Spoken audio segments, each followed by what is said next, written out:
মুআজ্জাজ মুহতারাম ফজলায়ে জাম সম্মানিত উপস্থিতি, সকলের প্রতি আমার আবারও সশ্রদ্ধ সালাম। আসসালামু আলাইকুম ওয়া রাহমাতুল্লাহি তাআলা ওয়া বারাকাতুহু। সর্বপ্রথম সেই বিশ্ব নিয়ন্তা আল্লাহ সুবহানাহু ওয়া তাআলার শুকরগুজার করছি যে মহান আল্লাহ রাব্বুল আলামিন আমাদেরকে দয়া করে, মায়া করে, মহব্বত করে, ভালোবেসে সুস্থ রেখে, নিরাপদে রেখে পবিত্র জিলহজ মাসের পহেলা জুমা তার পাকঘর মসজিদে হাজির হওয়ার তৌফিক দান করেছেন। সেই মহান রবের শুকরগুজার করছি। সকলে জবান করে জোরে সরে বলছি আলহামদুলিল্লাহ। আর একটু আওয়াজ দিয়ে বলুন আলহামদুলিল্লাহ। পাশাপাশি বিশ্ব মানবতার মুক্তির দিশারি, মুক্তির দূত মুহাম্মদ আরবি, মামিনার নয়নের মণি, হাবিবুনা তবিবুনা, সানাদুনা তবিবু কুলুবিনা, তবিবু আরওয়াহিনা, মুহাম্মদুর রাসূলুল্লাহ সাল্লাল্লাহু আলাইহি ওয়াসাল্লাম। সম্মানিত উপস্থিতি, আমি আপনাদের সম্মুখে মহাগ্রন্থ কোরআনুল কারীমের সূরাতুল আস-সাফফাত থেকে আলোচনা চালিয়ে যাচ্ছি। আজকের জুমাও এই আয়াত কারিমা থেকে আলোচনা রাখবো। আর হুজুর সাল্লাল্লাহু আলাইহি সাল্লামের অসংখ্য হাদিসের মাঝ থেকে একখানা হাদিসে নববী তেলাওয়াত করেছি। এর সহজ অর্থের মাধ্যম দিয়ে আলোচনা শুরু করব ইনশাআল্লাহ। আপনাদের সবাইকে নিয়ে আরেকটি বার অবস্থা ইসমিয়া করতে চাই, কষ্ট হবে না? তেলাওয়াত করুন আউযু বিল্লাহি মিনাশ শাইতানির রাজীম। বিসমিল্লাহির রাহমানির রাহিম। বিতাড়িত মরদুদ শয়তানের ওয়াসওয়াসা থেকে আল্লাহ তাআলার নিকট পানাহ চাই। পরম করুণাময় আল্লাহ তাআলার নামে শুরু করছি। আল্লাহ রাব্বুল আলামিন এই জায়গায় তার বান্দাদেরকে ডাক দিয়ে বলতেছেন, ও আমার বান্দারা, হযরত ইব্রাহিম আলাইহিস সালাম স্বপ্ন দেখার পর তার সন্তান ইসমাইলকে যে কথা বলেছেন তা সূরা আস-সাফফাতের ভিতরে আমি কোট করে রেখেছি। আল্লাহ বলতেছেন, ক্বালা ইয়া বুনাইয়া ইন্নী আরা ফিল মানাম। আল্লাহু আকবার। হযরত ইব্রাহিম আলাইহিস সালাম কলিজার টুকরা সোনামানিক সন্তানকে ডাক দিয়ে বলতেছেন, ও ইসমাইল শোনো, ইন্নী আরা ফিল মানাম, আমি স্বপ্ন যোগে দেখেছি।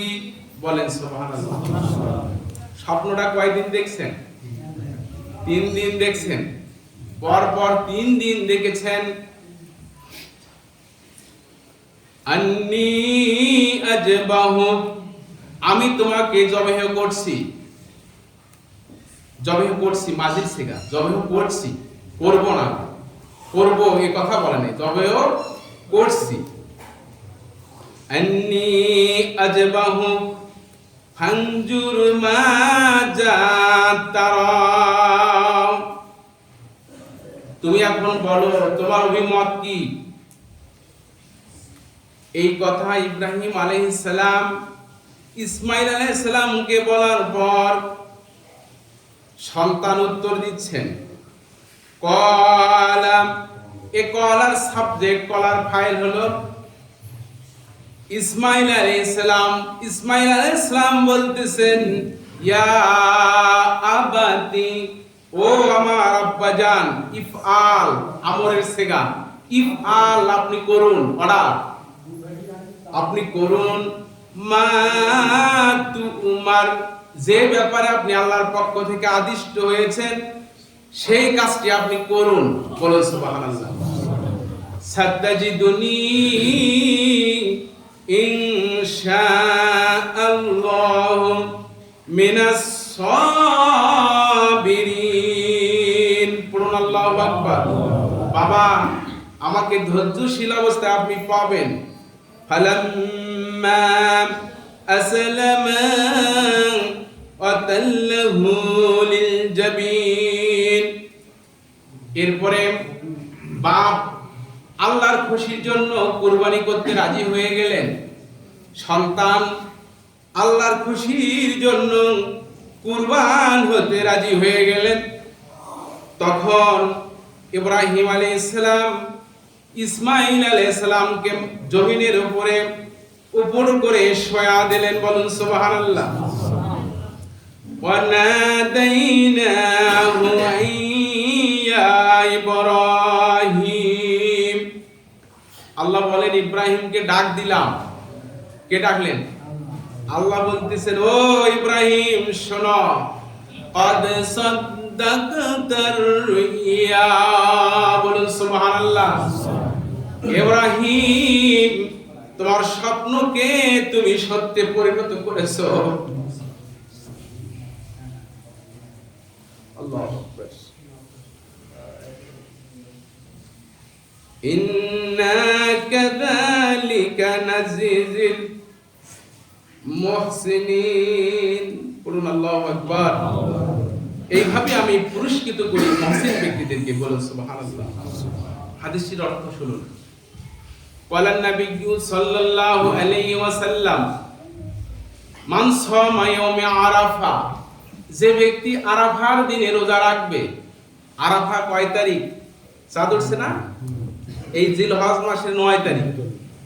জিলহজ মাসের 9 তারিখে যে রোজা রাখবে, নবীজি বলছেন মান সামা ইয়াউমে আরাফা আহতাসিবু আলাল্লাহি আইয়ুকাফফার সানাতাল্লাতী ক্বাবলাহু ওয়া বা'দাহু। অতীতের এক বছরের আগের, এক বছরের পরের গুনাহ আল্লাহ তার maaf করে দেবেন। সুবহানাল্লাহ। এই হাদিসটির উপর আমল করবেন। আমা তাওফিকি ইল্লা বিল্লাহ। বলুন আমা তাওফিকি ইল্লা বিল্লাহ। তো কুরবানি বিষয় তো আলোচনা হচ্ছে, তাই না? পরপর কয়েক জমা করেছি, আজকেও করব। তো এই আলোচনাগুলো করার প্রয়োজন আছে না নাই? কুরবানি কেন করব, কারণ কি, কি প্রয়োজন? এতগুলো টাকা কত কষ্ট করে কামাই করছি, আর সেই টাকাগুলো দিয়ে আমাকে গরু ছাগল ক্রয় করে কুরবানি করতে হবে। কেন করব? টাকা পয়সার মালিক কে? আল্লাহ। আমি দেখতেছি আমি মালিক, তাই না? কিন্তু না, আল্লাহ তৌফিক দিয়েছে, আসছে। যার যা প্রয়োজন, যার যতটুকু বাজেট, সে ততটুকু পাবে। সেখান থেকে সে খরচ করবে, ব্যয় করবে আল্লাহর পথে। কি কথা ঠিক কিনা? সম্মানিত উপস্থিতি, কথাগুলো মন লাগাইয়া শুনুন। হযরত ইব্রাহিম আলাইহিস সালাম স্বপ্ন দেখলেন পরপর 3 দিন।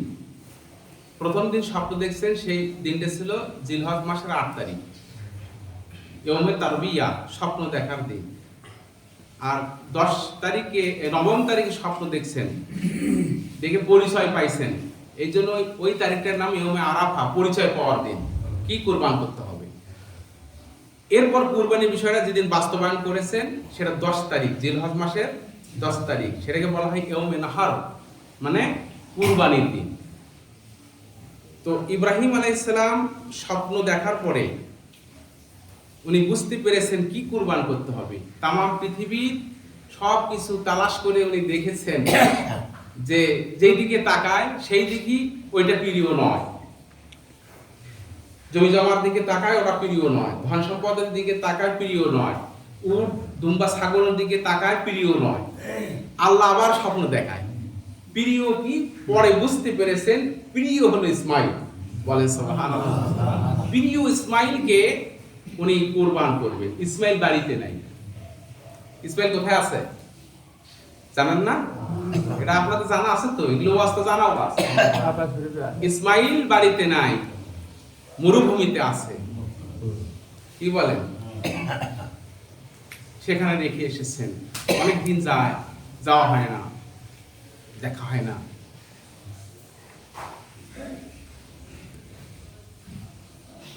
আল্লাহু আকবার। ইব্রাহিম আলাইহিস সালাম বিবি সারা তাকে বললেন যে আমাকে তো ইসমাইলকে কুরবান করতে হবে, আমাকে যেতে হবে। বিবি সারা কোনো চিন্তা ভাবনা না করে ডাইরেক্ট বললেন তাড়াতাড়ি যাও, শুভ কাজ, বলেন সুবহানাল্লাহ, তাড়াতাড়ি যাও। ইব্রাহিম আলাইহিস সালাম ওই জায়গায় একটু ওনার বিবিকে বলছিলেন যে এত তাড়াতাড়ি সিদ্ধান্ত দিলা, মায়া হলো না? বলেন সুবহানাল্লাহ। ইব্রাহিম আলাইহিস সালাম সন্তানকে কুরবান করতে হবে কার অর্ডার? আল্লাহর অর্ডার। ইব্রাহিম আলাইহিস সালাম সেই মরুভূমিতে চলে গেলেন, গিয়ে হাজেরাকে গিয়ে বললেন, হাজেরা শোনো, ইসমাইলকে সাজে দাও, ইসমাইলকে বের করে দাও। দেয় না মায়েরা, দেয় না মারা দেয় যে কি একে আমি অন্য জায়গায় নিয়ে যাবো, একটু বের করে দাও, সুন্দর করে সাজুগুজু করে দেয়, দেয় কি না? দেয়। হাজেরা বলতেছেন ইসমাইলকে কোথায় নিয়ে যাবা? ইব্রাহিম আলাইহিস সালাম বলতেছেন যিনি সব কিছুর চাইতে ধনী, সেই ধনীর বাসায় তাকে আমি নিয়ে যাব। বলেন সুবহানাল্লাহ। আল্লাহু গানিয়ুন ওয়া আনতুমুল ফুকারা, আল্লাহ হলেন ধনী আর তোমরা সবাই গরীব। আমরা সবাই গরীব, ধনী কে? আল্লাহ। সেই ধনীর বাসায় নিয়ে যাব। বিবি হাজেরা বের করে দিলেন, আর একটা কথা বললেন, শোনো, ইসমাইলকে আমার কাছ থেকে নিয়ে যাইতেছেন, নিয়ে যাবেন যান, কিন্তু আমার একটা কথা, সন্ধ্যার আগে আমি ইসমাইলকে ফিরে চাই। বলেন সুবহানাল্লাহ। কারণ ইসমাইল ছাড়া আমি টিকতে পারবো না। ইব্রাহিম আলাইহিস সালাম ইসমাইলকে নিয়ে যাচ্ছেন, যাইতে যাইতে একেবারে যে জায়গায় কুরবান করবেন সেই জায়গার কাছাকাছি চলে গেছেন। সেই জায়গাটা তামাম পৃথিবীর আল্লাহর বান্দা যারা বিত্তশালী, যারা ধনী মানুষ, সামর্থ্য আছে যাদের, সেই জায়গাটা দুনিয়াতে বেঁচে থাকতে তারা স্বচক্ষে দেখে আসেন। বলেন সুবহানাল্লাহ। হাজিউল হারামাইন, যেই জায়গাটাতে আজ কিয়ামত পর্যন্ত তারা কুরবানি করবেন, মিনা বাজার। বলেন সুবহানাল্লাহ। হাজিউল হারামাইন যারা আছেন, আমার কথাগুলো আপনাদের কাছে সঠিক মনে হচ্ছে কিনা, হ্যাঁ হো যদি না বলেন আমি আল্লাহর কাছে কমপ্লেইন করব। কি বলেন? যে আল্লাহ, ওই কুরবানির কথা বলছিলাম, হাজিরা কথা বলে নাই। কি কথা ঠিক কিনা? ইব্রাহিম আলাইহিস সালাম ছেলে ইসমাইলকে ডাক দিয়ে বলতেছেন ওই জায়গায়, ক্বালা ইয়া বুনাইয়া। ক্বালা, ইব্রাহিম আলাইহিস সালাম বললেন, ইয়া বুনাইয়া। বুনাইয়া না বলে ইয়া ইবনুন বলতে পারতেন। ইবনুন মানে পুত্র, ইবনুন মানে বেটা। কি বলে? কিন্তু ইব্রাহিম আলাইহিস সালাম ইয়া ইবনুন বলে নাই, বলছেন ইয়া বুনাইয়া। দুনিয়াতে যত আদরের জিনিস আছে তার মধ্যে সবচেয়ে আদরের জিনিস যেটা সন্তান হিসাবে তাকে বলা হয় বুনাইয়া। বলুন সুবহানাল্লাহ। সবচাইতে আদরের, সবচাইতে প্রিয় যিনি সন্তান, সেই হলো বুনাইয়া। তার ক্ষেত্রে ব্যবহার হয় বুনাইয়া। আর আমালগেট, মদারু, জুয়ারু, ভাঙ্গারু, তাসারু যত আছে সবার সাথে মিলন হয় ইবনুন, মানে বেটা। কথা কি বুঝতে পারলাম? ইয়া বুনাইয়া, কলিজার থেকে ডাক, হে আমার কলিজার টুকরা সোনা মানিক ইসমাইল, শোনো, ইন্নী আরা ফিল মানাম। বাবা, আমি স্বপ্নে দেখেছি, আন্নী আজবাহু, আমি তোমাকে জবেও করছি। বলেন সুবহানাল্লাহ। ফাংজুর মাজা তারা, বলো এখন তোমার অভিমত কি? বাবা ইসমাইলকে বলতেছে, ইব্রাহিম ইসমাইলকে বলতেছে, বাবা এখন তুমি বলো তোমার অভিমত কি? স্বাধীনতা দিল না, স্বাধীনতা একটা দিয়ে দিল। এই যুগের ছেলে মেয়েদেরকে আমরা যদি বলি তুমি কি ফজরের নামাজ পড়ছো, কথা বলে না, কি বলে? তুমি কি 5 ওয়াক্ত নামাজ পড়বা না, সন্তান কথা বলে না। এই যুগের এই সন্তানকে যদি আজকে আমরা বলতাম ঈদুল আজহার দিন আসতেছে, এবার আব্দুল করিম তোমাকে আমি কুরবানি করব, ওই সন্তান কিন্তু এক বাক্যে মনে হয় বলে দিত যে তোমাকে আমি আব্বা হিসেবে মানি না। কি বলে? আহা দেখেন, ফাংজুর মাজা তারা, তুমি বলো তোমার অভিমত কি? ইসমাইল বলতেছেন ক্বালা ইয়া আবাতি, বলেন সুবহানাল্লাহ। ইয়া আবুন বললি হতো, উনি বলছেন ইয়া আবাতি, সবচেয়ে ভালোবাসার ডাক, ও আমার আব্বাজান, বলেন সুবহানাল্লাহ। আর এখনের অনেকের ছেলে মেয়ে আছে বাবা মা ডাকলে সাড়াই দেয় না, কি বলে? সাড়া যদি দেয় কয় বুড়িটা কি কয় রে, কি বলেন? নাক সিটকে কথা বলে, চোখ রাঙিয়ে কথা বলে, বেদব। বাবা মার সাথে যারা চোখ রাঙিয়ে কথা বলে এই বেদব সন্তান।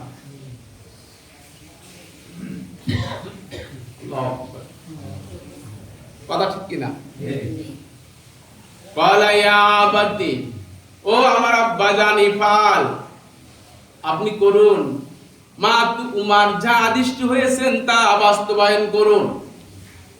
এই কথা বলার পরে ইব্রাহিম আলাইহিস সালাম সেই মিনা বাজারে যেখানে হাজিউল হারামাইনরা কুরবান করে সেই জায়গায় ইব্রাহিম আলাইহিস সালাম জামার ভিতর থেকে একটা রশি বের করলেন, বলেন সুবহানাল্লাহ, আর একটা চাকু বের করলেন। ইসমাইল আলাইহিস সালাম বলেন, বাবা চাকু কি জন্য বুঝতে পেরেছি, জবে করবেন।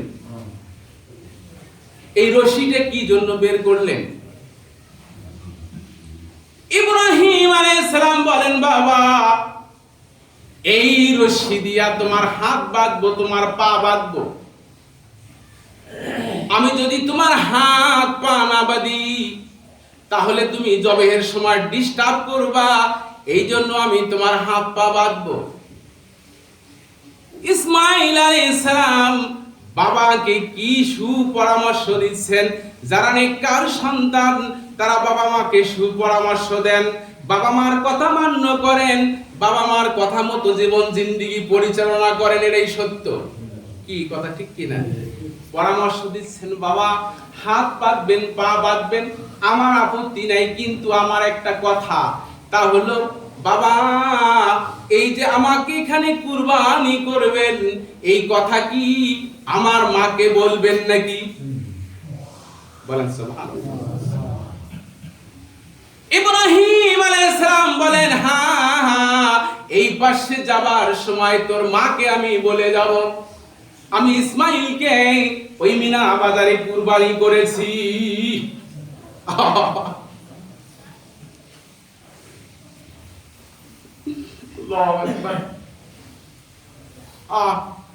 আজকের দিনে যদি এই মানুষ কুরবান করা থাকতো আমরা কেউ থাকতাম না। আল্লাহর কি দয়া, আল্লাহর কি মায়া, বলেন সুবহানাল্লাহ।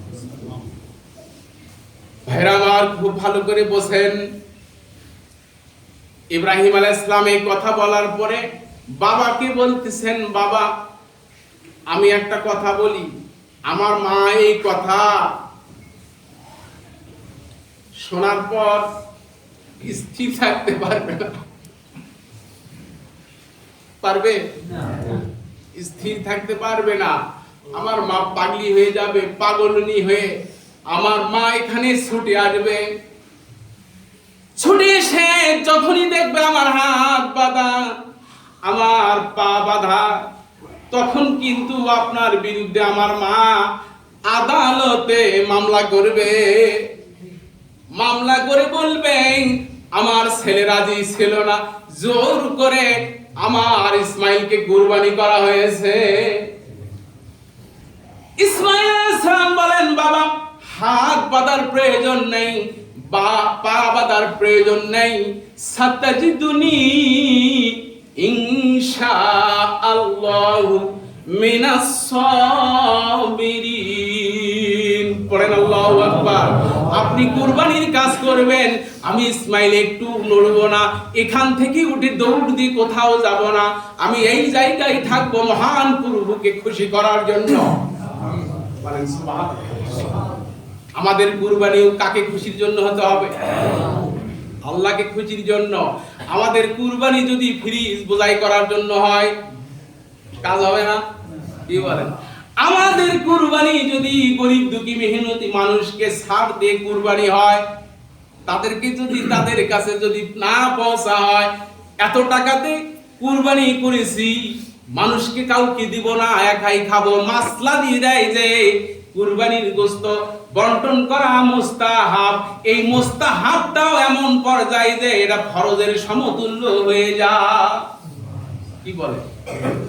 আপনার পরিবারে যদি একটা ছাগল কুরবানি করেন, ওই পরিবারের সদস্য যদি 10 জন, 20 জন, 50 জন, 100 জন হয়, তাদের মাঝে যদি ওই গোশত সংকুলান না হয়, আপনি যদি কাউকে না দেন কোনো সমস্যা নাই, কিন্তু আপনার পরিবারের সদস্য 2 জন, 3 জন, 4 জন, 5 জন, আপনি 50,000, 1 লাখ, 2 লাখ টাকা দামের কুরবানি করেছেন, আর ভাবতেছেন গরিবকে দেব না, কুরবানি পশুর গোশত একা একাই খাবো, আপনার কুরবানির 4 পয়সার মূল্য মহান মাবুদের কাছে নাই।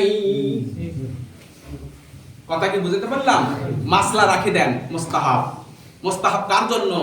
মুস্তাহাব ওই ব্যক্তির জন্য যার কুরবানির পশুর গোশত তার বাড়িতে আটে না। কি বলেন? আর যার আছে প্রচুর, তাকে বন্টন করতে হবে, সবার কাছে পৌঁছাতে হবে যে কুরবানি করে নাই। কথা কি বুঝতে পারলাম?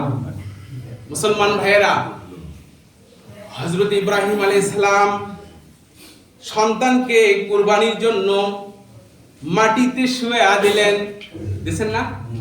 শোয়া দিছেন, চাকু কাটে না, কুরবানি করে চাকু কাটে না। ইব্রাহিম আলাইহিস সালাম বলেন, এই চাকু তোরে দ্বারা আমি কত জন্তু, কত জানোয়ার কুরবানি করেছি, দাবা দেয়া হয় নাই, এক টানে কেটে দিয়েছি, আজ কেন?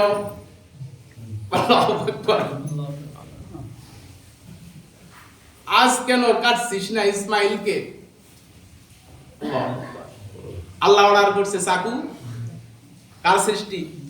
ওই পদার্থ কার সৃষ্টি? আল্লাহ। কার আইন মানবে? আল্লাহর আইন মানবে। আল্লাহ অর্ডার করেছে, চাকু একটা পশম কাটিস না। বলেন সুবহানাল্লাহ।